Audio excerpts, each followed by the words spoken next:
Tu dois dire quoi déjà? Yorana, Ok. Jessica. Ah oui. Yorana, aujourd'hui, on va à la rencontre de Jessica Mou, qui est psychomotricienne. Elle va nous parler un peu plus de son métier. C'est parti. Yorana Jessica, ça va? Yorana, Kevin, ça va? Pourquoi tu viens? Je veux savoir qu'est-ce que c'est une psychomotricienne. Alors une psychomotricienne, déjà c'est une profession dans le paramédical. Moi, au niveau de mon parcours, j'ai fait la première année de médecine. Ensuite, je suis entrée dans l'école de psychomotricité. Donc je suis allée à Bordeaux et j'ai fait 3 ans d'études pour ensuite avoir le diplôme d'état de psychomotricien. Donc, qu'est-ce que c'est la profession? C'est assez complexe. On est considérés comme des spécialistes qui interagissent entre le corps et l'esprit. On est amené à faire de la rééducation, aussi bien avec des enfants, des personnes âgées, suite à des AVC, des paralysés cérébraux. C'est très vaste et même des personnes âgées en EHPAD. Voilà, la population est assez large.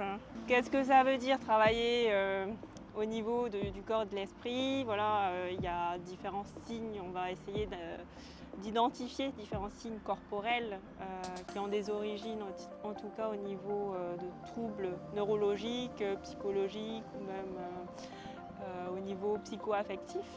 Donc on va utiliser différentes médiations.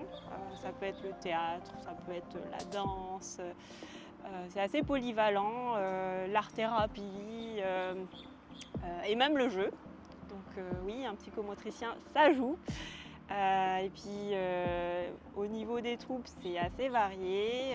On a aussi bien des troubles de la coordination, des troubles du schéma corporel, donc au niveau de la représentation qu'on peut avoir de son corps.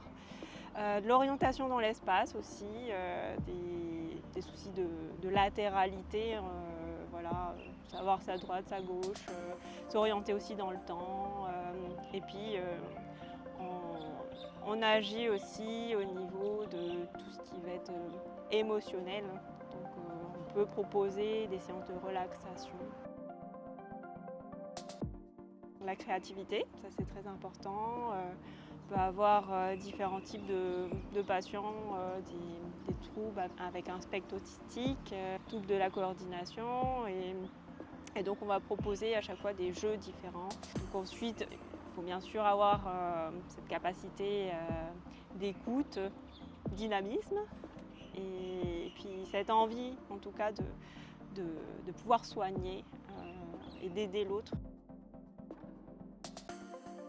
De prime abord, je m'étais orientée pour devenir kinésithérapeute. Puis je me suis rendu compte que voilà, c'est plus l'aspect un peu plus psycho-affectif qui me plaisait bien dans le métier de psychomotricien, que je ne connaissais pas au départ.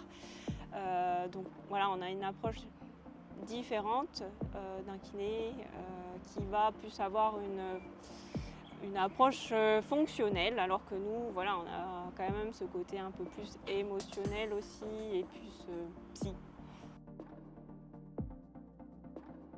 Déjà, il faut qu'il puisse être dans le relationnel, qu'il puisse aimer être en contact. Je dis contact quand même physique aussi, hein, parce qu'on est beaucoup dans le sensoriel. S'il n'aime pas être touché ou même touché, ça va être compliqué. Oui, être ouvert à un peu tout parce que faut être polyvalent. D'avoir des sourires sur les lèvres des gens, de savoir que j'apporte en fait et que je sers un peu à quelque chose. Je dirais que oui, c'était lorsque j'avais travaillé en pédopsychiatrie, lorsque j'avais rencontré un TSA, donc une personne atteinte de troubles du spectre autistique, que je pensais mutique. Et du coup, à la fin d'une des séances, elle m'a dit au revoir et elle a prononcé mon prénom. Donc ça a été vraiment la surprise et la petite victoire d'avoir entendu quelques mots et puis dans le cadre en fait de ce trouble, c'était chaud au cœur. Je lui dirais fais-toi confiance et fonce et réalise tes rêves. Merci Gavin pour m'avoir interviewé. J'ai été ravie en tout cas de partager mon métier qui n'est pas forcément connu. C'est une profession assez jeune. J'espère avoir pu inspirer certains. Donc si besoin, je reste disponible pour parler un peu plus de mon métier si vous avez des questions. À bientôt!